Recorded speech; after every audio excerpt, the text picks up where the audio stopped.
पहले मॉड्यूल में क्या था कि हम लोगों को सीखना था, 3-4 क्लासेस में हमें सीखना था कि आखिर यूपीएससी की तैयारी है क्या। सीखना नहीं, बेसिकली जानना था कि आखिर हम यूपीएससी की तैयारी में करते क्या हैं, पढ़ाई क्या करते हैं, किस चीज की पढ़ाई होती है, कैसे तैयारी करना होता है, यानी कि क्या सीखना होता है। ये हमें यूपीएससी की तैयारी के लिए जो चीजें सीखनी होती हैं उनके बारे में हम जानने का प्रयास कर रहे हैं। एक बार जैसे ही हम जान लेंगे 1-2 क्लास में, उसके बाद हम क्या करेंगे, उसको एग्जीक्यूट करने का प्रयास करेंगे। यानी कि जिन चीजों की जरूरत है उन चीजों को हम अपने अंदर जनरेट करने की कोशिश करेंगे। हम कराएंगे आप लोगों को, आपको परेशान होने की जरूरत नहीं है। अभी किन चीजों की जरूरत है? अभी जरूरत है चीजों को जानने की। पहले पता तो लगे कि हाँ दुनिया है कैसी।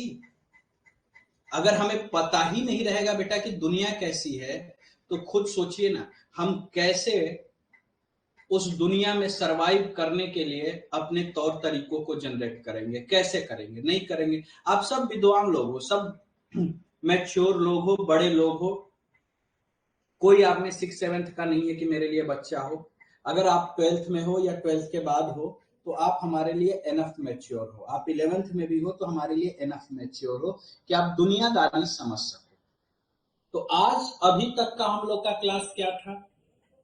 पहले क्लास में हमने देखने का प्रयास किया कि यूपीएससी आखिर में कैसे लोगों का सिलेक्शन करती है। यूपीएससी आखिर जिन लोगों को सेलेक्ट करता है उन लोगों के अंदर की क्वालिटी क्या होती है, क्यों उनको सेलेक्ट किया जाता है, ये हमने पहले दिन जानने का प्रयास किया। अब आप में से जिन बच्चों को याद नहीं आ रहा होगा ना, वो आप बार बार रिपीट करके देख सकते हो क्लास को। देखो बेटा, होता है ना कि एक बार अब्दुल कलाम से पूछा गया कि किसी भी काम को करने की आपकी रणनीति क्या होती है, तो अब्दुल कलाम जी ने क्या बोला था कि अगर मुझे किसी पेड़ को काटने के लिए 3 दिन मिले तो मैं 2 दिन कुल्हाड़ी को तेज करूंगा और 1 दिन में उस पेड़ को काट दूंगा। क्यों? क्योंकि अगर कुल्हाड़ी तेज नहीं हुई तो चाहे हम जी जान लगा दें, उस पेड़ को हम काट नहीं पाएंगे। तो पेड़ को काटना है तो कुल्हाड़ी को तेज करना पड़ेगा। वैसे ही बेटा, अगर यूपीएससी का एग्जाम निकालना है तो विचारों की धार को तेज करना पड़ेगा, विचारों को जनरेट करना पड़ेगा, चीजों को समझना पड़ेगा। अगर आप समझ लेते हो तो आपकी आने वाली पीढ़ियां बदल जाती हैं, और अगर आप इसी चीज को नहीं समझते हो बाबू, तो फिर क्या होता है, फिर आने वाली पीढ़ियां संघर्ष करती हैं। आपके हाथ में है, यानी कि सृजन और सृजन के साथ में डिस्ट्रॉय यानी विध्वंस, दोनों आपके हाथ में है बाबू। क्या करना है आपको, ये आपके ऊपर डिसाइड करेगा। लेकिन ये डिसीजन आप कैसे लोगे कि हमें सृजन करना है यानी निर्माण करना है कि हमें डिस्ट्रॉय करना है, विध्वंस करना है, ये निर्णय कैसे लोगे?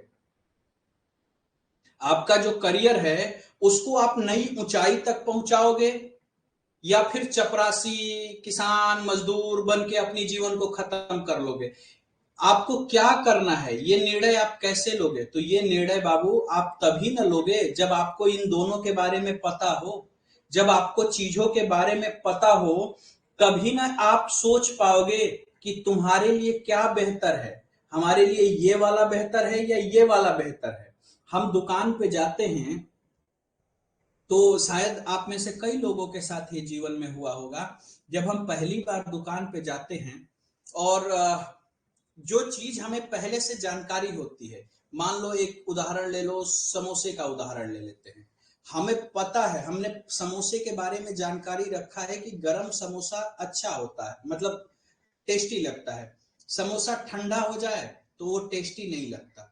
हमें इसके बारे में अगर पहले से पता होता है तो हम दुकान पे जाते हैं तो क्या करते हैं, हाथ लगा के चेक करते हैं, समोसा गर्म है ना भाई, पूछ लेते हैं समोसा गर्म है ना भाई। अब ठंडा समोसा होगा तो दुकानदार की हिम्मत नहीं होगी कि आपको ठंडा समोसा दे दे। इसे बौद्धिकता कहते हैं बेटा। जो आपके पास नॉलेज है, जो आपने सुना देखा, भले आपने समोसा कभी चख के जीवन में ना खाया हो, भले आपने समोसा जीवन में कभी चखा ना हो, लेकिन अगर किसी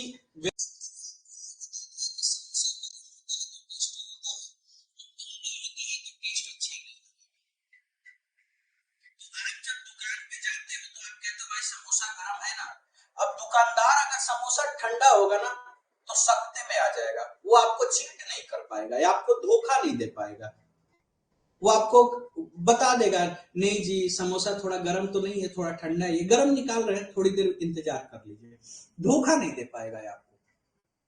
लेकिन यही आपको समोसे के बारे में कुछ भी पता ना हो, कखा गगा, और आप सीधे समोसे की दुकान पे चले जाते हो। ये कोचिंग इंडस्ट्रियों में भी होता है बेटा।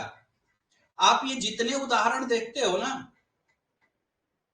कि 5 साल तैयारी कर रहे हैं, 8 साल तैयारी कर रहे हैं, सिलेक्शन नहीं हो रहा है, सबका कनेक्ट करना यहीं से कि समोसे के बारे में पता ना हो और सीधे हम समोसा खरीदने चले जाएं तो दुकानदार क्या सोचेगा। दुकानदार तो यही चाहेगा ना कि जो समोसा बसिया बचा हुआ है, कल का ठंडा समोसा बचा हुआ है, इसको भी बेच के हम पैसा ले लें। दुकानदार का तो टारगेट यही रहेगा ना। कोचिंग वालों का भी टारगेट यही रहता है। तुम्हें कखा गगा पता नहीं है, जो मन करेगा पढ़ा देंगे, पढ़ा के तुम पैसा दो, अपने रास्ते वो अपने रास्ते। तुमने समोसा खाया, तुम्हें समोसा गंदा लगा, तुम्हें पहले से समोसे के बारे में पता नहीं था, तुम्हें गंदा लगा, मन बिदका के कहे समोसा बहुत गंदा लगता है, समोसा खाने लायक चीज नहीं है। वही है यूपीएससी की तैयारी करने वाले बच्चे कर रहे हैं। इनको यूपीएससी के बारे में ठीक से जानकारी नहीं है। कोचिंग संस्थानों में जाते हैं, कोचिंग संस्थान वाले कुछ भी उनको दे देते हैं, और जब कुछ भी दे देते हैं तो बैठ के ये करके रटते हैं। और रटने के बाद क्या कहते हैं, यूपीएससी बहुत गंदी चीज है, करियर बर्बाद कर देती है। अरे भाई तुम जानकारी तो पहले ले लो कि यूपीएससी में सीखना क्या होता है, और उसके बाद किसी कोचिंग में जाओ और जाके पूछना कि ये चीज है, ये हमें सिखा दोगे तुम। अगर वो कह दे कि हाँ सिखा देंगे, आंख बंद करके एडमिशन लो बेटा, 2 साल का कोर्स हो तब भी, 3 साल का कोर्स हो तब भी, बाद में हमारे पास आना, देखना हंसते हुए आओगे, कहोगे सर जी आपने जो सिखाया था अद्भुत था। चाहे वो यूपीएससी का सिलेक्शन हो ना हो, पीसीएस का हो ना हो, चाहे कुछ भी जीवन में हो या ना हो, अगर उतनी चीजें कोचिंग आपको सिखा दी, आपका जीवन सेटल हो जाएगा, टॉप पे बैठे रहोगे। लेकिन यही आपको पता नहीं रहेगा कि क्या करना है, तो कोचिंग वाले क्या कहेंगे, आइए फर्स्ट अटेम्प्ट में यूपीएससी निकलवाएंगे, और नीचे लिख देंगे T&C। एक कोचिंग संस्थान है, वहां पे हमारे मतलब मित्रवत ही हैं, तो मैं गया तो ऐसे ही बातचीत चल रही थी, तो उन्होंने क्या लिख रखा था, गारंटेड प्रीलिम्स क्लियर कराएंगे, गारंटेड यूपीएससी क्लियर कराएंगे। अब मैं थोड़ा सा ना किसी चीज में थोड़ा सा सोचता हूं, आप लोग को भी उसी लायक बनाने का प्रयास कर रहा हूं। मैं उनसे पूछा, भाई ये बात तो मैं अपने बच्चों को कभी नहीं कह सकता कि मैं गारंटेड निकलवा दूंगा, आप कैसे कह रहे हो कि गारंटेड निकलवा दूंगा? क्योंकि ये बात तो कोई नहीं कह सकता। हम तो सिर्फ इतना कह सकते हैं कि बौद्धिकता के स्तर पे इतना तैयार कर देंगे कि तुम्हारे लिए यूपीएससी भी हलवा लगेगा, पीसीएस भी हलवा लगेगा, तुम्हारे लिए कोई भी एग्जाम देने जाओगे तो कहोगे यही प्रश्न है, तुम अपने जीवन के प्रश्नों का समाधान निकाल सकते हो, इस लेवल पे तो हम तैयार कर देंगे। लेकिन गारंटेड कैसे कह सकते हैं कि यूपीएससी निकलवा देंगे? क्योंकि उसमें बच्चे की मेहनत पे भी डिपेंड करता है। हर फसल की अपनी क्वालिटी है बेटा, हर ह्यूमन, सब ह्यूमन ही है, हम भी मनुष्य हैं, तुम भी मनुष्य हो सकता है कि आईएएस की कुर्सी से ज्यादा बेहतर मैं ये शिक्षक की कुर्सी पे बैठ के देश की सेवा कर पा रहा हूं, तो कोई मुझे कहे कि मैं गारंटेड तुम्हें आईएएस बना दूंगा, तो वो तो विचित्र बातें हैं, सोचने वाली बातें। मैंने कहा आप ये कैसे कर रहे हो भाई, ये कौन सी फार्मूला है? हम क्या, चलो 2 4 5 10 बच्चे हमारे पास भी है, हम आपके यहां भेज देते हैं। फिर उन्होंने मुस्कुराया और नीचे से धीरे से कहा, एक्चुअल में इसमें टर्म एंड कंडीशन भी है। हम के क्या टर्म्स एंड कंडीशन है? 90% क्लासेस कंटिन्यू बच्चा करना चाहिए। हम के अच्छा, और यानी इतने टर्म्स एंड कंडीशन उन्होंने रख दिए। हमने कहा कि ये बताइए बच्चा मनुष्य है कि मशीन है?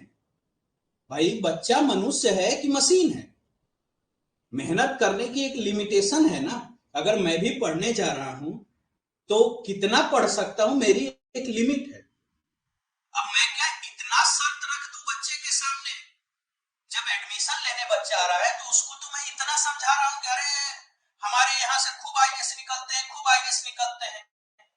अच्छा, वही आईएएस इनके यहां से भी निकलते हैं, वही पड़ोसी के कोचिंग से भी निकलते हैं, उसके पड़ोसी के कोचिंग से भी निकलते हैं, पूरे मुखर्जी नगर से सेम आईएएस निकलते हैं। एक ही विद्यार्थी का सबके पोस्टर पे फोटो लगेगा। एक ही विद्यार्थी जो यूपीएससी निकालता है, देखोगे कि कितना भी बड़ा कोचिंग होगा, अपने आप को बहुत बड़ा कोचिंग कहेंगे, वो भी उसका फोटो लगाया हुआ है, छोटे से छोटे कोचिंग भी उसका फोटो लगाया हुआ है। कभी कभी मैं सोचता हूं कि ये ह्यूमन सच में मशीन हो गया था क्या? हर कोचिंग में घूम के पढ़ के आ जा रहा था। कैसे संभव है एक बच्चे के लिए कि हर कोचिंग में पढ़ के आ जाए? बेटा बहुत धांधली है इस फील्ड में, और ये तुम्हारी कैरियर की बात है, इसलिए समझा रहा हूं। वही समोसे वाली उदाहरण से समझ लो इन चीजों को, वही समोसे वाली उदाहरण से समझ लो। तो मैंने उनसे पूछा, ये बताइए बच्चा मशीन है कि ह्यूमन है? इतना काम कैसे बच्चा कर सकता है? और आपने टर्म्स एंड कंडीशन तो बताया नहीं बच्चों को। कुछ बच्चे आए थे एडमिशन लेने के लिए, तो उनको वो बता रहे थे। हमने कहा उनको तो आपने कहा गारंटेड निकलवा देंगे, और आपने साइन करा लिया नीचे, और नीचे छोटे में टर्म्स एंड कंडीशन लिखा हुआ है। बच्चे को तो पता भी नहीं चला। और बच्चा जब 3 साल बाद 2 साल बाद आपसे पूछने आएगा कि हमारा नहीं हो रहा है सिलेक्शन, तो आप कह दोगे कि देखो टर्म्स एंड कंडीशन लिखा हुआ था नीचे, तुमने ये काम नहीं किया इसलिए नहीं हुआ तुम्हारा सिलेक्शन। ये तो धोखा है। अब मित्र आदमी थे, मुस्कुराए, कहे सर हम कौन सा नया काम कर रहे हैं, ये तो पूरा मार्केट ही यही कर रहा है। अब मैं इकोनॉमिक्स भी पढ़ाता हूं बेटा, तो उनकी बात को समझ सकता हूं। मैंने कहा आप भी सही कह रहे हैं, ये कौन सी नई बात है, ये कोचिंग इंडस्ट्री ही क्या। फेयर लवली भी 15 दिन में गोरा करने के लिए कह के बेच रही है, और करोड़ों अरबों का बिजनेस बनाई हुई है, और पता नहीं लोग लेके लगा भी रहे हैं।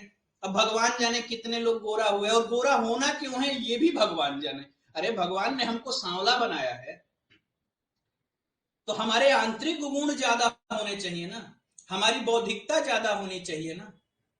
गोरा क्यों होना है हमको? हम काला ही सही है, लेकिन हमारे डिसीजन से पूरा देश चले, हमको वैसा बनना है। तो ये सारी कंपनियां आप देख लो, कुछ भी यूज करो, बोर्न बीटा पाओ ना, बोर्न बीटा पियो, हॉर्लिक्स पियो, और दिमाग को तेज करो। ये बताओ बेटा, दिमाग तेज हॉर्लिक्स पीने से होगा या किताब पढ़ने से होगा? खुद कोई हॉर्लिक्स वाले से पूछे, हॉर्लिक्स वाले से खुद कोई पूछे कि भैया तुम्हारा हॉर्लिक्स पी के दिमाग तेज हो जाएगा, या किताब को पढ़ना पड़ेगा, अध्यापकों के संपर्क में जाना पड़ेगा?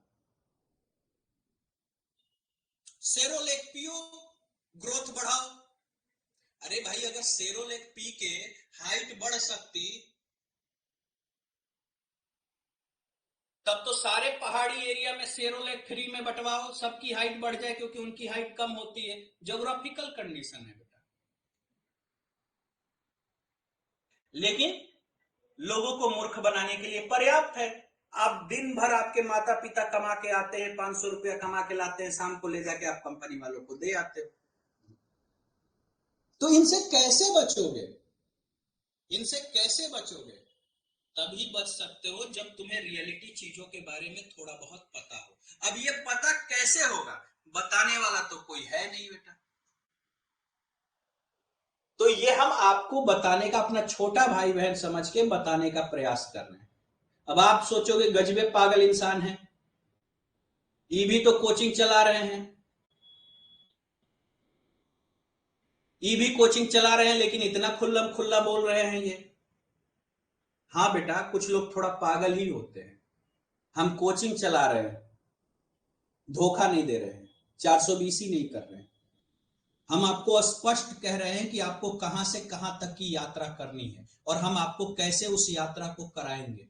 अगर आपको पसंद आएगा तो ठीक, नहीं पसंद आएगा तो कोई बात नहीं, धोखा नहीं। इसलिए हम स्पष्ट बोलते हैं, पूरे भारत में धाता आईएएस एकमात्र कोचिंग आपको मिलेगा जो इस तरह से स्पष्ट बातें करता है।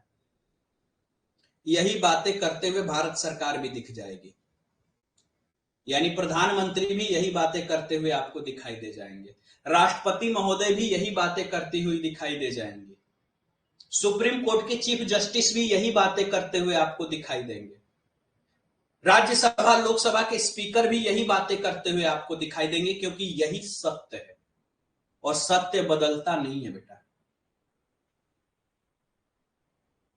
सत्य बदलता नहीं है। इस पे एक बार निबंध लिखने के लिए आया था यूपीएससी में, क्योंकि देश का नीति निर्माता बनोगे तो ऐसे ही किसी का झूठा प्रचार सुन के भरोसा कर लोगे?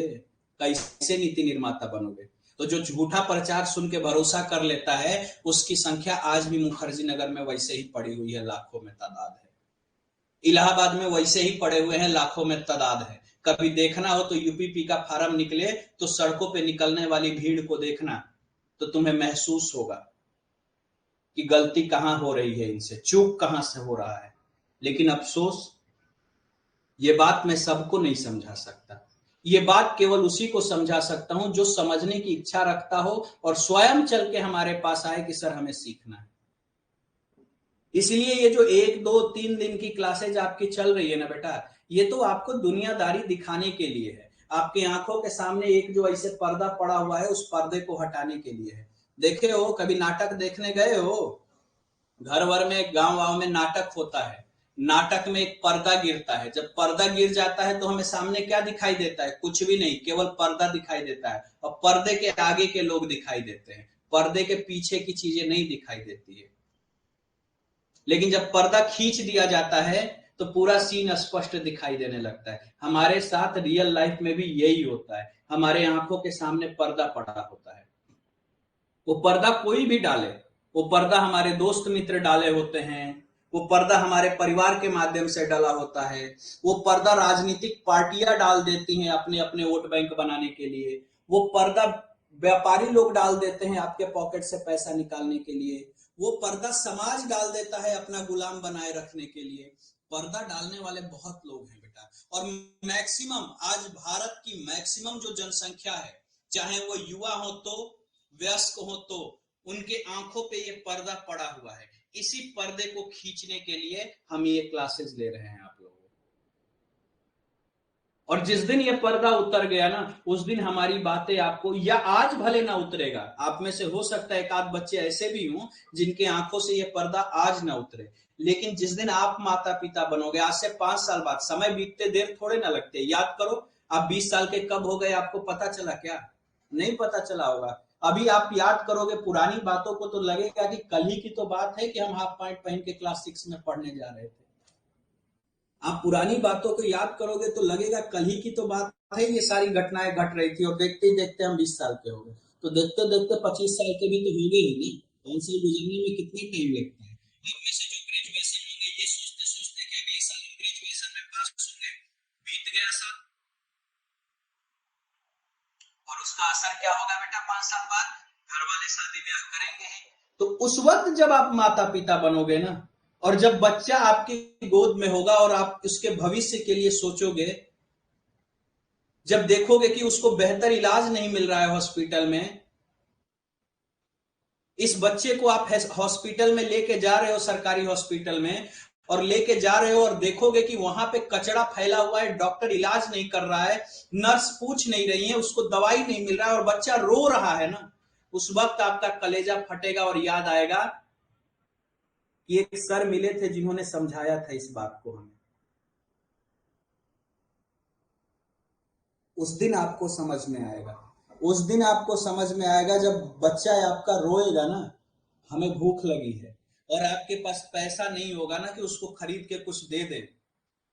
उस वक्त आप बैठ के कोने में चुपके से अकेले में रोओगे कि काश कि उस दिन हमने सर की बात सुनी होती। और ना भरोसा हो ना, तो जो तुमसे बड़े हैं और घर पे पड़े हैं, कभी अकेले में उनकी दिल की बात पूछना कि भैया आप पे क्या बीतती है, दी आप पे क्या बीतती है, वो तुम्हें बताएंगे, चाहे वो कोई भी हो बेटा।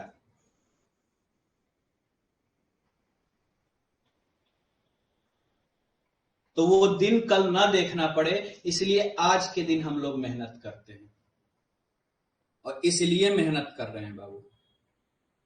हमें पता है हमारी बातें थोड़ी कड़वी होती है, सबको समझ में नहीं आता है, लेकिन डॉक्टर, जज, टीचर, ये कड़वे इसलिए है ताकि आपको जीवन के सही मार्गदर्शन को दिखा सके, सही मार्ग दिखा सके, सही मार्गदर्शन कर सके आपका। आप में से कोई मेरे क्लास में आज नहीं आओगे तो मेरा कोई रोटी नहीं रुक जाएगा। ऐसा नहीं है कि आप लोगों में से कोई क्लास ना आए तो मेरे को खाने को नहीं मिलेगा। बहुतेरे बच्चे हैं आप नहीं आओगे, कोई और आएगा। 160 करोड़ की जनसंख्या है, लेकिन आप कहां होगे 5 साल बाद? आप कहां होगे 10 साल बाद? क्या कर रहे होगे? आपको लगेगा सर जी मारेंगे पैर, जमीन फटेगा, पानी निकलेगा एकदम, वहीं से उसी पानी को बेच के दाम कमा लेंगे। तुमसे पहले वाले भी ये सोचे होंगे। जरा उनसे मिल के देखना तो, मारे जमीन पे पैर, फटा जमीन या पैर टूट के एकदम चकनाचूर हो गया, वो चल भी नहीं पा रहे होंगे। वो सोच रहे होंगे कि 10 रुपए कहीं से मिल जाता तो हम अपने परिवार को थोड़ी सी खुशियां दे देते। कभी देखना उनके जीवन को। बहुत गहरी बात कर रहा हूं बेटा, और इसलिए कर पा रहा हूं कि 2 दिन से आप लोग बड़ी ईमानदारी से क्लास ले रहे हो। इन्हीं बातों को सिखाने के लिए ये क्लास चल रहा था। जब ये बातें आपको समझ में आ जाए ना, तब मैं आपको नेक्स्ट फेज में ले चलूंगा, अगले क्लास से, जहां पे आपको वर्कशॉप के माध्यम से छोटे छोटे टारगेट दिए जाएंगे, इसको करो। जब उसको आप करोगे ना, तब यहाँ पे जोर पड़ेगा, अरे ये कैसे होगा, कैसे होगा। और जब यहाँ पे जोर पड़ेगा ना, और वहां से जब आप सोचना शुरू करते हो, वहां से आप एक बौद्धिक नागरिक की तरफ धीरे धीरे अपना कदम बढ़ाना शुरू कर देते। तो अभी तक जो हम लोग कर रहे थे, उस पर्दे को हटाने का काम कर रहे थे। आज आज बेटा मैं जो आपसे बात करूंगा, आज जो मैं आपसे बात करूंगा, वो सिर्फ आपके लिए नहीं करूंगा, वो मैं अपने लिए भी करूंगा। सिर्फ आपके भविष्य के लिए नहीं करूंगा, मैं अपने भविष्य के लिए भी करूंगा। क्योंकि अगर आप में से कोई आईएएस बन के जाता है, मान लो हमारे ही क्लास में आपने आए, या आप कहीं से भी पढ़ाई किए, सेल्फ स्टडी किए, आप आईएएस बन के कल को गए, तो आपका काम क्या होना चाहिए? आईएएस बनने के बाद आपका काम क्या होगा? हम लोगों ने एक सपना देखा है, भारत सरकार ने एक सपना देखा है, विकसित भारत का सपना। ये विकसित भारत का सपना हमारा और आपका सपना, भारत सरकार का सपना नहीं है। हम सब विकसित होना चाहते हैं। बताइए आप में से कौन है जो धन कमाना नहीं चाहता? कौन है आप में से जो बौद्धिकता नहीं चाहता अपने अंदर? कौन है जो आप में से अपने अंदर समृद्धि अपने घर में नहीं चाहता? कौन ऐसा है? तो ये विकसित भारत का सपना कोई प्रधानमंत्री का सपना नहीं है, ये हम सबका सपना है। बचपन से हम लोग सोचते आ रहे थे, बचपन से हम लोग पढ़ रहे हैं, India is a developing country, India is a developing country, Bharat एक विकासशील देश है। अरे भैया, हम इससे पहले भी 4 बार विकसित हो चुके हैं। लेकिन कैसे आप इस बात को समझोगे, कैसे इस बात को समझोगे कि हम 4 बार विकसित हो चुके हैं? जब तुम अपने पुरखों के बारे में पलट के पढ़ोगे, देखोगे। जब तुम अपने पुरखों के बारे में देखने जाओगे तो तुम्हें सिंधु घाटी सभ्यता मिलेगी, जहां तुम देखोगे कि तुम्हारे पुरखे कितनी समृद्धि के साथ जीवन यापन करते थे। आज भी उनके द्वारा जैसे प्लानिंग करके शहर बनाए जाते थे, आज भी भारत में शहर वैसे ही बनाए जाते हैं। सोचो कितने बौद्धिक लोग थे। हमने तब नगर बना लिया था, तब हम विकसित हो गए थे। के समय में, बुद्ध काल में विकसित हुए। पहली बार सिंधु घाटी के किनारे, दूसरी बार गंगा घाटी के किनारे बुद्ध काल में, तीसरी बार फिर विकसित हुए, इस बार यमुना घाटी के किनारे मुगल साम्राज्य में, और चौथी बार फिर मुगल साम्राज्य के बाद अंग्रेज आए, लूट के लेके चले गए। चौथी बार फिर हम प्रयास कर रहे हैं अपने आप को समृद्ध करने का। जब ये बात तुम्हें पता होगा ना बेटा, तो अंदर से मोटिवेशन आएगा कि तुम कोई ऐसे चलते फिरते जनजातीय नहीं हो।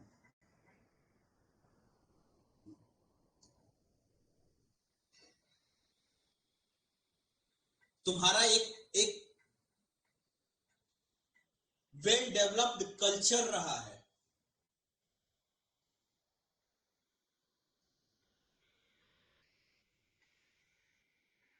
तुम्हारा एक अपना इतिहास रहा है, तुम्हारा अपना एक संस्कृति रहा है। उसके बारे में जानोगे तो तुम्हारे अंदर मोटिवेशन आएगा। हमारे अब खुद देखो ना, परिवार में एक बच्चा आईएएस बन जाता है तो दूसरे को बनने में दिक्कत नहीं आती है। क्यों? क्योंकि उसको आंखों से दिखता है ये मेरे भैया थे, ये मेरी दीदी थी, इन्होंने इतनी आसानी से कर लिया तो मैं क्यों नहीं कर लूंगा। एक मोटिवेशन होता है बेटा, एक मोटिवेशन होता है।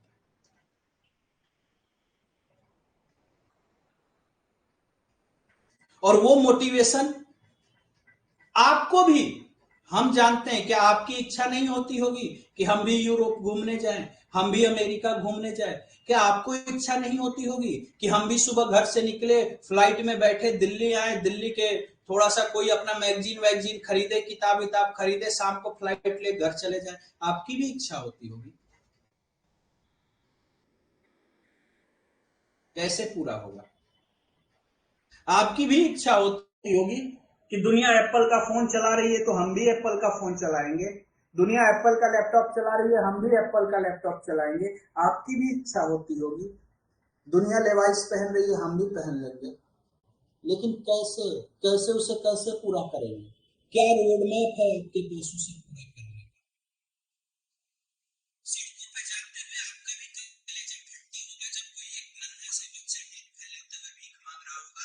तो मैं जानता हूं, मैं भारत की धरती को जानता हूं, आप लोगों से मैं व्यक्तिगत तौर पे नहीं मिला, लेकिन गारंटी के साथ कह सकता हूं कि जो इमोशन, जो भाव मेरे दिल में प्रवाहित हो रहा है वही आपके दिल में भी प्रवाहित हो रहा है। क्योंकि ये मिट्टी एक है, यहाँ की संस्कृति आबो हवा एक है, और ये चीज यहाँ की आबो हवा में है, इस संस्कृति में है। यही चीज हमें दुनिया से अलग बनाती है। आपका भी कलेजा फटता होगा। हॉस्पिटल जाते होंगे और एक माँ को जब रोते हुए देखते होंगे कि उसकी बच्चे की मृत्यु इस कारण से हो गई कि उसके बच्चे को वक्त पे इलाज नहीं मिला, तो आप भी सोचते होंगे ऐसा तो नहीं होना था। जब आपको भी पता चलता है कि एक पति पत्नी जा रहे थे साथ में और पति को बंधक बना के पत्नी के साथ बर्बरता की गई, आपका भी कलेजा फटता होगा कि कल इस जगह पे हम भी तो हो सकते हैं। ऐसा तो नहीं होना चाहिए भारत में। तो ये बात तो केवल कलेजा फटने वाली बात हो गई बेटा कि ऐसा नहीं होना चाहिए। लेकिन ऐसा ना हो इसके लिए आप कर क्या रहे हैं, ये महत्वपूर्ण है। कलेजा तो सबका फटता है, 160 करोड़ भारतीयों का फटता है, ऐसा नहीं होना चाहिए। लेकिन फिर क्या होना चाहिए, ऐसा नहीं होना चाहिए तो फिर क्या होना चाहिए और वो कैसे होगा। वो जो कर लिया बेटा वही महामना है, वही आईएएस है, वही आईपीएस है, वही प्रधानमंत्री है, वही मुख्यमंत्री है, वही अध्यापक है, वही टीचर है। बाकी रोजी रोटी के लिए तो दुनिया जो कर रही है वो कर ही रही है। अब ये कैसे आपके दिमाग में आएगा कि क्या होना चाहिए और क्या नहीं होना चाहिए। जब आप अच्छे और बुरे का फर्क जानोगे, अच्छे और बुरे का फर्क जानोगे तो तुम्हारा दिमाग डिसीजन लेगा। अब यहां से बुद्धि काम करना शुरू कर देती है। मन ने देखा और मन विचलित हुआ, ऐसा नहीं होना चाहिए। तो ये जो थॉट्स है ना, ऐसा नहीं होना चाहिए। वो कहां से आया, आपकी बुद्धि से आया। आपकी बुद्धि ने पूरे मैटर को एनालिसिस किया, आपके बुद्धि ने पूरे मैटर को एनालिसिस किया। आपके आंख और कान नामक इंद्रियों ने घटना को देखा और तुरंत आपको मैसेज दिया। घटना ने आपको विचलित किया, अंदर से आपका मन विचलित हुआ। मन विचलित हुआ तो बुद्धि ने एनालिसिस किया। क्या एनालिसिस किया, ये होना चाहिए कि नहीं होना चाहिए। और जब आपकी बुद्धि ने काम किया, उचित और अनुचित में फर्क किया, तो आप डिसीजन ले पाए बेटा ये होना चाहिए, ये नहीं होना चाहिए। और जब आपके मन बुद्धि ने इस बात का डिसीजन ले लिया कि ये होना चाहिए, ये नहीं होना चाहिए, तब फिर थोड़ी सी और आपकी बौद्धिकता बढ़ जाती है। यानी किताबों के माध्यम से, मैगजीन के माध्यम से, न्यूज़पेपर के माध्यम से, हम जैसे अध्यापकों के माध्यम से थोड़ी सी और आपकी बुद्धि बढ़ जाती है तो वो विवेक के स्तर पे पहुंच जाती है, जहां आप ये डिसीजन कर पाते हो कि आगे क्या होना चाहिए, आगे क्या होना चाहिए। इसीलिए बेटा देखते हो यूपीएससी की तैयारी में ये सारी चीजें महत्व रखती हैं, सारी चीजें। टीचर भी अपना महत्व रखता है, अगर टीचर सही है आपका बेड़ा पार हो जाएगा। और टीचर अगर आपको रटाने पे लगा दिया कि ये रट जाओ, ये रट जाओ, ये रट जाओ, समझो बेड़ा गर्क हो गया।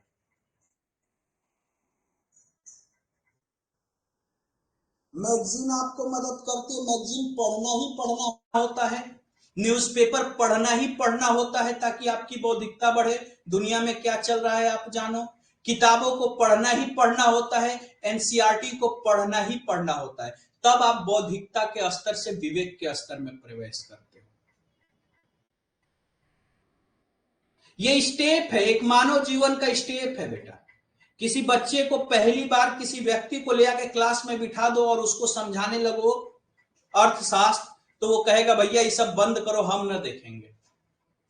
लेकिन अगर उस व्यक्ति को यह समझा दो कि इससे तुम्हारी कमाई बढ़ सकती है, उसको उचित और अनुचित में फर्क करना सिखा दो, और उससे पूछो कि 10 रुपया कमाना चाहते हो कि 100 रुपया कमाना चाहते हो, तो वो उचित अनुचित में फर्क करके कहेगा नहीं 100 रुपया कमाना ही उचित है। तब कहो कि इसके लिए ये चीज सीखना जरूरी है, तो वो व्यक्ति बहुत ध्यान से सीखेगा।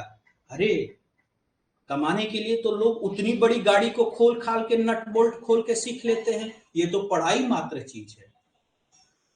जैसे गाड़ी के नट बोल्ट को खोल के सीखा जाता है, वैसे किताबों के नट बोल्ट को खोल के सीखा जाता है। और क्यों सीखा जाता है? आपको क्या सीखना है बेटा इस दौरान में? किस चीज पे मैं आपका वर्कशॉप कराऊंगा, क्लास में क्या है आपको सिखाऊंगा? समाज की बीमारियां सही कैसे होंगी, आपका जीवन समृद्ध कैसे होगा, हमारा जीवन समृद्ध कैसे होगा। यानी हॉस्पिटल में आईएएस बनने के बाद आपको जब तक ये नहीं पता होगा कि हॉस्पिटल का मूल उद्देश्य क्या है, हॉस्पिटल क्यों बनाए गए हैं, किसके लिए बनाए गए हैं, वहां बैठने वाले जो सरकारी कर्मचारी और डॉक्टर हैं उनको कितना सारा पैसा मिल रहा है, वो पैसा हमारे टैक्स के पैसे से जा रहे हैं जिसपे वो लोग अय्याशी कर रहे हैं। जब तक आप ये नहीं जानोगे तब तक आईएएस की कुर्सी पे बैठने के बाद आप कैसे जाओगे उस हॉस्पिटल में रेड डालने के लिए, कैसे उस हॉस्पिटल को ठीक करने जाओगे? जब तक आपके अंदर करुणा नहीं रहेगा बेटा, आपको दूसरों का दुख देख के आपके दिल में दर्द नहीं उठेगा, आप दर्द को महसूस कैसे करोगे? हो सकता है कल के आपके परिवार से कोई बीमार हो, हमारे परिवार से कोई बीमार हो, उनको हॉस्पिटल लेके जाना हो, अगर बढ़िया हॉस्पिटल की व्यवस्था नहीं होगी तो कैसे काम चलेगा? सीखना है बेटा, यही पढ़ना है, यही सीखना है।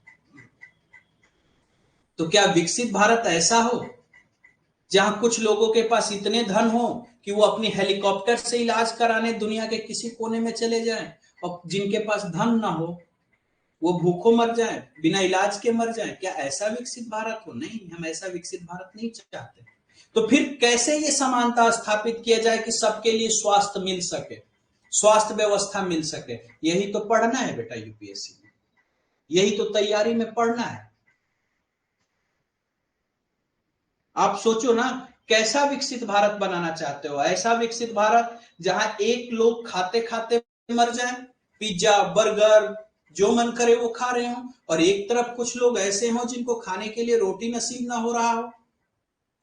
अब सोचो ना कि तुम किस तरह का विकसित भारत चाहते हो। एक तरफ लोग खाते खाते मर जाए, एक तरफ बिना रोटी खाए लोग मर जाए।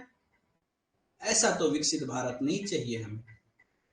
तो फिर कैसे हम भूख को देश से मिटा सकते हैं? कैसे सबके थाली तक रोटी जाए? कैसे लोगों की इनकम बढ़ सके? कैसे पैदावार बढ़ सके हमारे देश में? कैसे लोगों का जीवन बेहतर हो सके? यही तो इकोनॉमिक्स में पढ़ते हो यूपीएससी का। क्यों? क्योंकि कल को आईएएस बनोगे तो विकसित भारत कैसा बनाना है, ये तुम्हारे नजरों में सपने तो होने चाहिए, तभी तो तुम्हें आईएएस की नौकरी पे रखा गया है। नहीं तो क्यों तुम्हें आईएएस की नौकरी पे रखा जाता? नहीं रखा जाता। रखा ही इसीलिए गया है कि तुम जिस जिले में जाओ वहां देखो कोई भूख से ना मर जाए, कोई बीमारी से ना मर जाए। जीवन अनमोल है बेटा, दोबारा थोड़े ना नसीब होना है।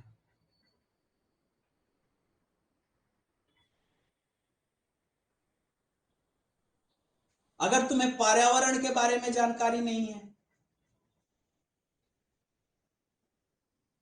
अगर तुम्हें पर्यावरण के बारे में जानकारी नहीं है तो विकास पैसा कमाने में, अब पैसा महत्वपूर्ण है लेकिन पैसा कमाने में क्या करो कि सारे पेड़ों को ही काट दो, ऑक्सीजन ही खत्म कर दो धरती से, तो किसके लिए कमा रहे हो? कोई बचेगा ही नहीं, ना हम होंगे ना तुम होगे, ना हमें फीस का झंझट लेना है कि फीस दिए कि नहीं, ना तुम्हें झंझट लेना है फीस देना है कि नहीं, मानव जाति ही खत्म हो जाएगी। ऐसा विकास भी किस काम का?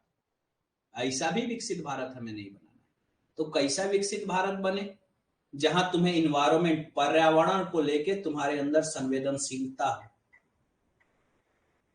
पर्यावरण को लेके तुम्हारे अंदर एक भाव हो इसको बचाने का, इसको समृद्ध करने का।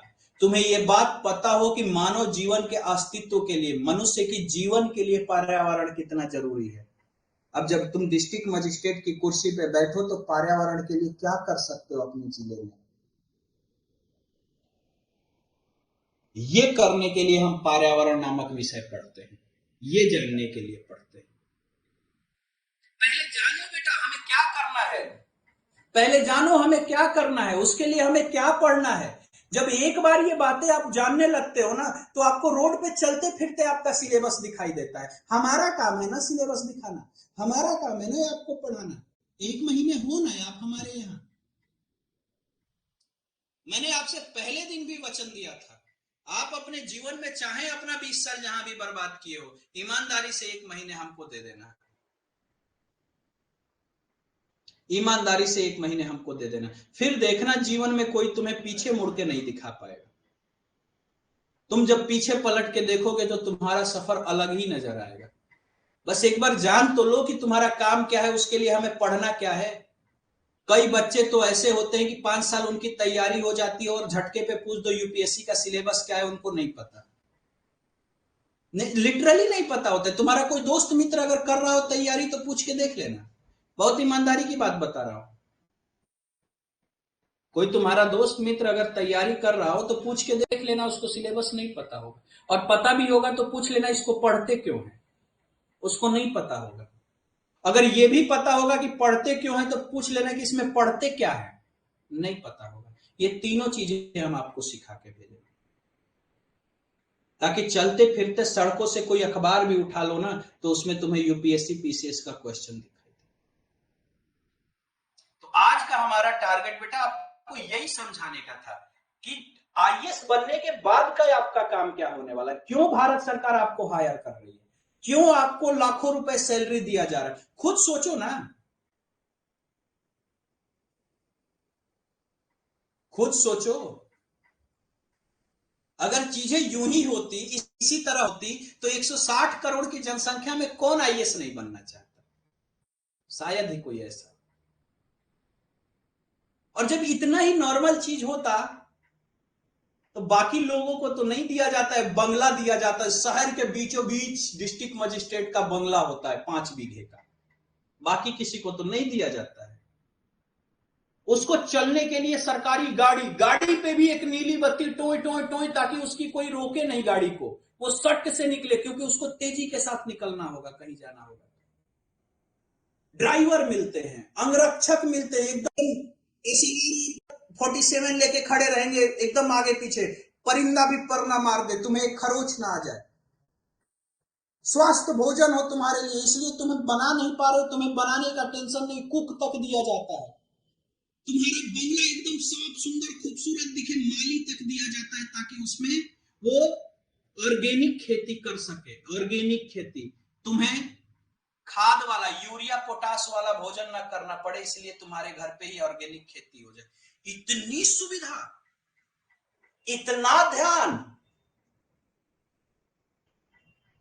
बिना मतलब के तो नहीं दिया जाएगा बेटा। तुम 1 रुपया नहीं देते हो बिना मतलब के किसी को, और सरकार इतना कुछ दे रही है, यूं ही दे रही है। अरे पगले, थोड़ी सी भी बौद्धिकता लगाओगे ना, यानी कॉमन सेंस का भी यूज करोगे मेरे छोटे भाई बहनों, कॉमन सेंस का भी यूज करोगे, अपने घर परिवार को भी देख के, तब भी तुम्हें समझ में आ जाना चाहिए कि यूपीएससी की नौकरी किसके लिए है और क्यों है। तुम उस हिसाब से खुद को तैयार कर लोगे। बस इतनी सी लड़ाई है बेटा, अब इतनी सी बात तुम्हें समझनी है बस। और अगर इतनी सी बात समझ में आ गई तो इतिहास, भूगोल, पॉलिटी तो कोई विषय ही इतनी कठिन नहीं है। ये तो हम लोग कहानी में सीख लेते हैं, ये तो हम हंस खेल के सीख लेते हैं। इतनी बातें तो चलते चलते सीख लेते हैं। अब इसी चीज को सीखने का बेटा स्टेज होता है, स्टेज 1, स्टेज 2, स्टेज 3, स्टेज 4। इसका सीखने का स्टेज है, उस पूरी जर्नी का स्टेज है। पहला स्टेज क्या है? हमारे यहाँ, हम अपने यहाँ के हिसाब से बता रहे हैं बेटा, दूसरे यहाँ के हिसाब से हम क्या ही डिस्कस करें। पहला स्टेज क्या है? पहला स्टेज होता है बेटा जिसमें आप जानकारी लेते हो, चीजों के बारे में जानते हो। पढ़ना नहीं है अभी, अभी किताब नहीं खोलना है, अभी सिलेबस नहीं देखना है, अभी जानना है कि ऐसा कुछ होता है। क्योंकि हमें पता है बेटा, आप में से मैक्सिमम लोगों के परिवार में आपसे पहले किसी ने ये सब ट्राई नहीं किया होगा।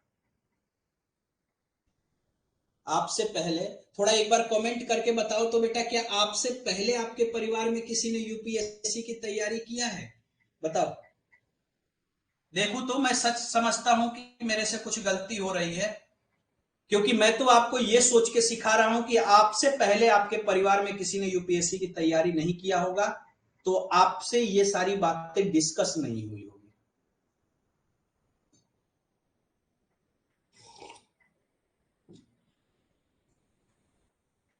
नो सर, नो सर, नहीं सर, मुझे पता था बेटा, मुझे पता था। आप में से कई लोग तो ऐसे होंगे जिनको फर्स्ट जनरेशन रीडर कहा जाता है। थोड़ा और पढ़ लोगे ना हमारे साथ, थोड़ा टाइम और आगे बढ़ोगे ना, तो तुम्हें दुनिया ही अलग दिखाई देगी। तुम्हें लगेगा तुम तो सपने में जी रहे थे कुछ समय पहले तक। तुम्हें लगेगा कुछ समय पहले तक तुम सपने में जी रहे थे, अलग ही दुनिया में जी रहे थे। इसका बहुत ज्यादा पॉसिबिलिटीज है बेटा कि आप लोगों में से कई बच्चे तो ऐसे होंगे जो फर्स्ट जनरेशन रीडर हैं। फर्स्ट जनरेशन रीडर किसको कहा जाता है? जिनके परिवार में वो पहले बच्चे हैं, पहले बच्चे हैं उस परिवार का, जो ग्रेजुएशन कर रहे हैं और जो आगे की पढ़ाई कर रहे हैं, जो एक कुछ बड़ा करने का जीवन में सपना देख रहे हैं। उसे फर्स्ट जनरेशन रीडर कहते हैं। पहला जनरेशन जो पढ़ने का प्रयास कर रहा है। इस बात को बहुत भली भांति इंडस्ट्री के लोग जानते हैं बेटा। ये कोचिंग वाले भी इस बात को जानते हैं, ये कंपनी वाले भी इस बात को जानते हैं, और उसी को पकड़ के घुमाते हैं, क्योंकि उनको पता है कि आपको नहीं पता है कुछ भी। वो जानते हैं भली भांति कि आपको नहीं पता है, आपके साथ खेला जा सकता है, खेल लेते हैं। हमें पता है बेटा, हमें सबके, आप लोग ना हमसे कखा गगा कुछ मत बोलिए। हम आपको बिना देखे बता सकते हैं कि आपके जीवन में क्या चल रहा होगा।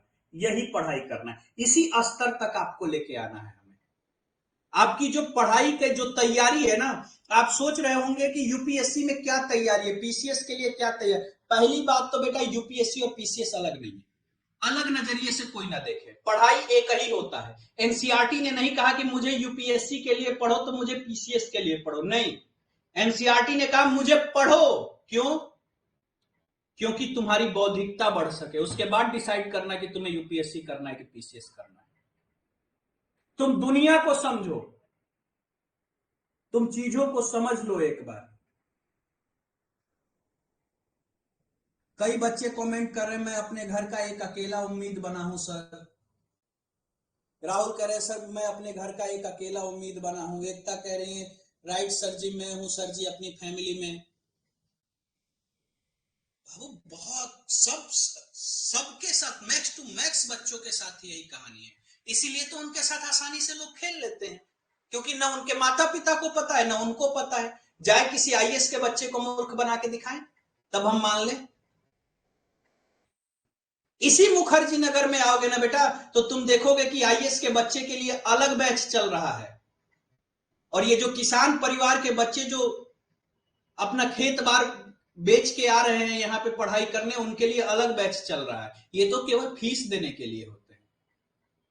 उनको भी पता है कि जैसे पढ़ाई करा रहे हैं उस हिसाब से आईएएस वाईएएस नहीं निकलता है। उनको भी पता है, सबको पता है। तुमसे कोई बात करते हुए इन विषयों पे नहीं दिखा। बताओ, इतने दिन से यूट्यूब स्क्रॉल कर रहे हो, इतने दिन से इंस्टा स्क्रॉल कर रहे हो, कोई इन विषयों पे बात करते हुए तुम्हें दिखा? कोई तुम्हें इन बातों को समझाते हुए दिखा? क्योंकि जिस दिन तुम इन बातों को समझ जाओगे ना, उस दिन ये जो बड़े बड़े ब्रांड बने पड़े हैं करोड़ों करोड़ों रुपए के, वो धाराशायी हो जाएंगे। क्योंकि लोगों की बेवकूफी ही उनकी बिजनेस है। समझना होगा बेटा, हमारे यहां आने के बाद तुम्हें समझना होगा, चाहे तुम जो करो। और इसी समझदारी को बनाने के लिए हम पढ़ाई करते हैं। यही समझदारी केवल डेवलप करना है। जैसे मैं आप लोगों से मिला नहीं हूं, अभी आप लोगों से पर्सनली मैं बातचीत नहीं किया, करूंगा। सैटरडे संडे का जो क्लास होता है जूम पे, उस दिन हम लोग आमने सामने बैठ के बातचीत करेंगे, कोई पढ़ाई लिखाई नहीं। उस दिन मैं एक तरफा नहीं बोलूंगा, अपनी तरफ से नहीं समझाऊंगा। उस दिन मैं आपसे सुनूंगा, आपकी बातें मैं समझने का प्रयास करूंगा। छोटा भाई बहन बोला है तो यूं बीच रास्ते में नहीं छोड़ूंगा, हाथ पकड़ के ले जाऊंगा जहां तक की जिम्मेदारी आपने हमको दिया है। आपने यूपीएससी स्टार्टर की जिम्मेदारी दिया है, और इसकी जिम्मेदारी हमारे पास इतनी है कि जब आप हमारे यहां आए हो तो मैं आपको समझदार बना सकूं कुछ हद तक। अब कंप्लीट तो नहीं बना सकता, लेकिन इतना तो बना दूंगा कि आप ये फर्क करने लगोगे कि ये हमारे लिए सही है, ये हमारे लिए गलत है। कोई आपको बेवकूफ तो नहीं बनाएगा। इतना तो मैं करके छोड़ूंगा, इतना तो एनसीईआरटी पढ़ा के छोड़ूंगा कि आप में से जो कोई घर पे भी बैठ के एनसीईआरटी पढ़ेगा ना, तो उसके लिए एनसीईआरटी हलवा लगेगा। इतना तो मैं आपको तैयार करके भेजूंगा कि आपके जीवन में कभी भी ये डाउट नहीं रहेगा कि आईएएस के लिए क्या करना है, पीसीएस के लिए क्या करना है, पढ़ाई कैसे करना है। 1 महीने की जिम्मेदारी हमारे पास है, और 1 महीने में मैं आपको इतना तैयार करके भेजूंगा। और यहां तक के तैयार होने का बेटा स्टेज है। मैं 1 महीने बार बार क्यों बोल रहा हूं? मैं इसलिए बोल रहा हूं बेटा, क्योंकि ये जिस बैच में आप लोग हो, ये हमारा फ्लैगशिप प्रोग्राम है। फ्लैगशिप प्रोग्राम क्या होता है बेटा? हमारे सपने हैं। हमारे सपने कैसे बना है? हर बच्चे को इतनी मौका है जानने का कि उसके जीवन में क्या चल रहा है और क्या चलना चाहिए, दुनिया उसके साथ कैसे खेल रही है। यहीं से बौद्धिकता जनरेट होती है। जब ठोकर लगती है ना, जब धक से कोई बात दिल पे लगती है, तब जाके बुद्धि खुलती है। अरे इस पे तो मैंने कभी सोचा ही नहीं था, मेरे साथ ऐसे खेला जा रहा है। तब आप सोचना शुरू करते हो, तब आप जीवन में कुछ करना शुरू करते हो। तो इसमें आपको हम इतना ही सिखाएंगे कि आपका दिमाग खुल जाए, आपकी बुद्धि खुल जाए, आप चीजों को जान जाओ, सीख जाओ। आपको हर सब्जेक्ट का एनालिसिस देंगे, क्या पढ़ते हैं, क्यों पढ़ते हैं, कैसे पढ़ते हैं, पूरी कहानी बना देंगे हर सब्जेक्ट का। जब सब्जेक्ट पढ़ो तो तुम्हें सब्जेक्ट लगे ही नहीं, लगे कि सर ने तो बात किया था इस विषय पे, सर ने तो ये कहानी सुनाया था हमको। इसमें कोई ऐसी अजूबा बात नहीं है जो याद करने वाली हो, रटने वाली हो। ये तो नॉर्मल बातें हैं। हर सब्जेक्ट का आपको एनालिसिस बना के दूंगा बेटा। और जब ये वाला प्रोसेस कंप्लीट हो जाता है स्टेप 1, तब आपकी जिम्मेदारी है, आपकी जिम्मेदारी है।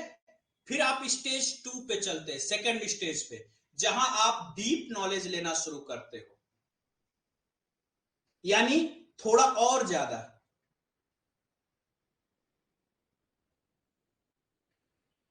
थोड़ा और ज्यादा सीखना होता है। लोकतंत्र क्या है, तुम्हारे जीवन पे लोकतंत्र कैसे प्रभाव डालता है, तुम्हें मूल अधिकार मिला है, कैसे तुम्हारा जीवन समृद्ध और सुखी हो सकता है इस मूल अधिकार के इस्तेमाल से।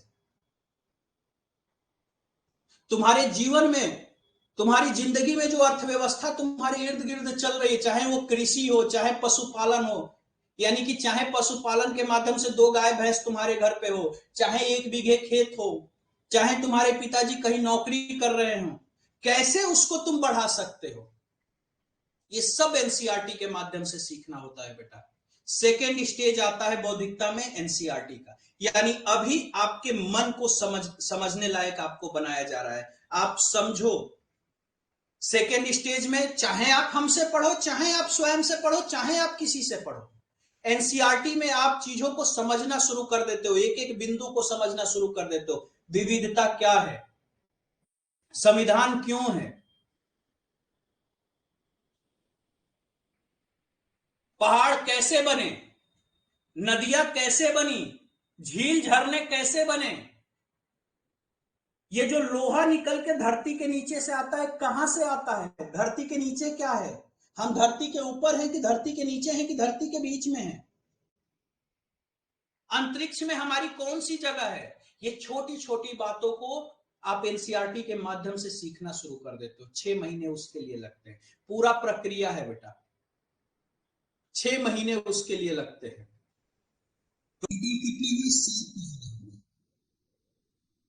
और उसके बाद आपके जीवन में 1 से 1.5 साल का टाइम आता है जब आप उसको पॉलिश मारते हो, कैसे पॉलिश मारते हो, जो छोटी छोटी चीजें सीख रखे हो, ये लोकतंत्र है, ये मूल अधिकार है, अब उसको लाइफ में इस्तेमाल करने लगते हो, फेंकने लगते हो।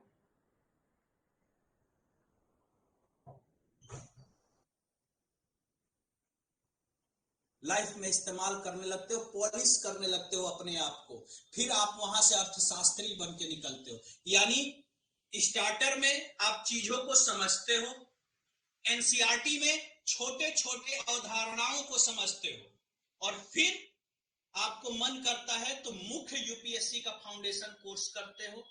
कहीं से भी करो, स्वयं से पढ़ो, कोई जरूरत नहीं है कोचिंग करने का, मेहनत करो, हम तब भी तुम्हें गाइड करेंगे। आज तुम हमारे यहाँ आ गए हो ना, तो जब तक जियोगे तब तक तुमसे हमारा रिश्ता बन गया है, कोई नई बात नहीं है। और जब वहां पॉलिश करते हो तब तुम्हारी गिनती होने लगती है, अरे क्या ही तुम भविष्यवाणी कर रहे हो। फिर तुम भी वैसे ही बोलने लगते हो जैसे हमने बिना तुम्हें देखे बोल दिया कि तुम्हारे जीवन में क्या चल रहा है या क्या चलने वाला है।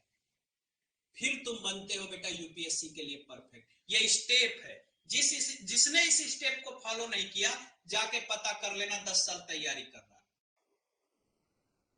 कोई 5वें साल में जाके एनसीईआरटी पे लौट के आता है, कोई तीसरे साल में एनसीईआरटी पे लौट के आता है, कोई मन को बहलाते रहता है कि हम एनसीईआरटी पढ़ रहे हैं, एनसीईआरटी पढ़े, लेकिन एनसीईआरटी उसके समझ में नहीं आता है, मन को बहलाते रहता है। तो इसलिए बेटा आपको स्टेप बाय स्टेप चलना है। पहले स्टेप में हमें सब कुछ केवल जानना है, पढ़ना नहीं है, केवल जानना है, ताकि हम सही और गलत में फैसला कर सके। फिर एनसीईआरटी का जब टर्म आएगा, जो आप लोगों में से जिसको इच्छा करेगा हमारे यहां पढ़ सकते हो, नहीं इच्छा करेगा स्वयं से पढ़ सकते हो, हम सिखाएंगे।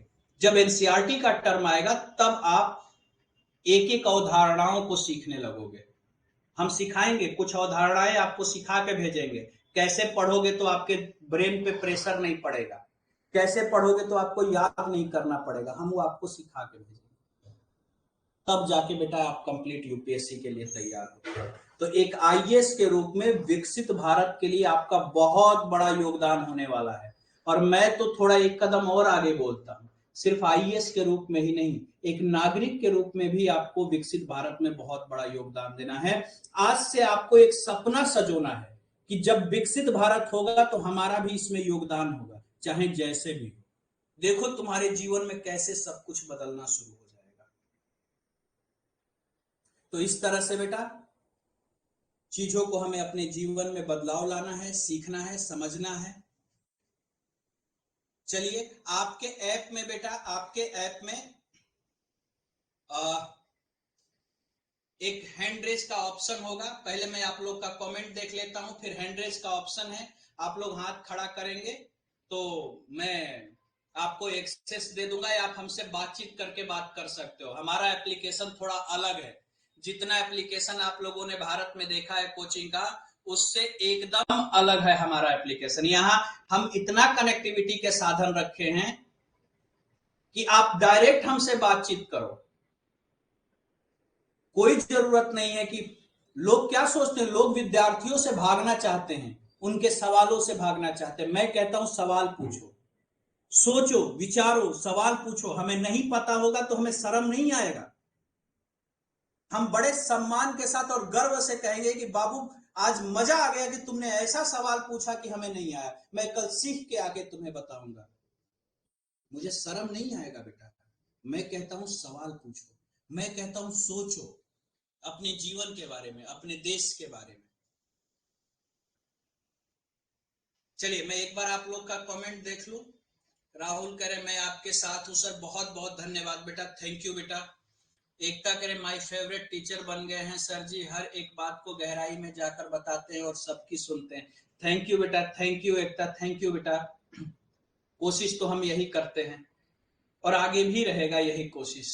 सर जी आपने हमें छोटा भाई बोला है तो आज हम सब भी ये बोलते हैं कि वो दिन बहुत जल्द आने वाला है जब आपका नाम हमारे टीचर लिस्ट में होगा कि सर हमारे टीचर है। अरे बेटा देखो, तुम लोग का नाम तो हमारे लिस्ट में आ चुका है हमेशा हमेशा के लिए, जब तक हम जिएंगे तब तक के लिए आ गया है।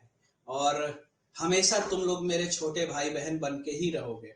और यकीन मानना, तुम्हारे लिए हम जितना कर सकते हैं उतना करेंगे, बिल्कुल तुम्हारी स्थिति को ध्यान में रखते हुए, तुम्हारी परिस्थिति को ध्यान में रखते हुए, हर चीज को ध्यान में रखते हुए हम कोशिश करेंगे कि तुम्हारे जीवन को हम कैसे भी बेहतर कर सके। हम पूरा प्रयास करेंगे बेटा। थैंक यू, आप सभी को बहुत बहुत धन्यवाद। कल हम लोग एक कदम और आगे बढ़ाएंगे और जल्दी ही हम एक सब्जेक्ट लेंगे, जैसे हिस्ट्री लेंगे, और हिस्ट्री को प्राचीन काल से लेके आज तक खींच के ले आएंगे, कहानी कहानी की तरह। पॉलिटी लेंगे, पॉलिटिकल साइंस, एक एक चीज को खींच खींच के हम लोग देखेंगे कहानी की तरह। इकोनॉमिक्स लेंगे, कहानी की तरह देखेंगे। फिर आप लोग देखिएगा आपका सोच किस तरह से बूम होता है। एक बार में ही आपको लगेगा ना कि कंप्लीट नॉलेज आपको मिल गया। हम करेंगे आपके लिए, पूरे भारत में ये कहीं भी नहीं होता है, सिर्फ हमारे यहाँ। और वो इसलिए क्योंकि आप जैसे छोटे भाई बहन सीखने के लिए तैयार है, तो हम भी सिखाने के लिए तैयार है। कल सेम टाइम पे मिलेंगे बेटा, सेम टाइम पे मिलेंगे। और कल से हम आप लोगों को एक्सेस दे देंगे बातचीत करने का। अगर किसी को कुछ भी पूछना होगा तो आपके एप्लीकेशन में ही हाथ खड़ा करने का ऑप्शन है, आप हाथ खड़ा कीजिएगा, हम यहाँ से एक्सेस दे देंगे, आप हमसे बातचीत कर लोगे। कल हम लोग शुरू में थोड़ी बातचीत करेंगे कि आपको सारी बातें समझ में आ रही हैं या नहीं आ रही हैं। कोई डाउट, कोई दिक्कत, कुछ पूछना हो तो आप हमसे पूछ सकते हो। आप एप्लीकेशन के भी जो ग्रुप है, एप्लीकेशन पे भी हमारे डिस्कशन का एक ग्रुप है जिसमें आप सभी जुड़े हुए हो, वहां भी अगर आप कुछ सवाल पूछते हो तो मैं जवाब दूंगा, सबको दूंगा जवाब, ठीक है। चलिए आप लोग ध्यान रखिएगा, फिर कल इसी टाइम पे क्लास में मिलते हैं। थैंक यू बेटा, थैंक यू।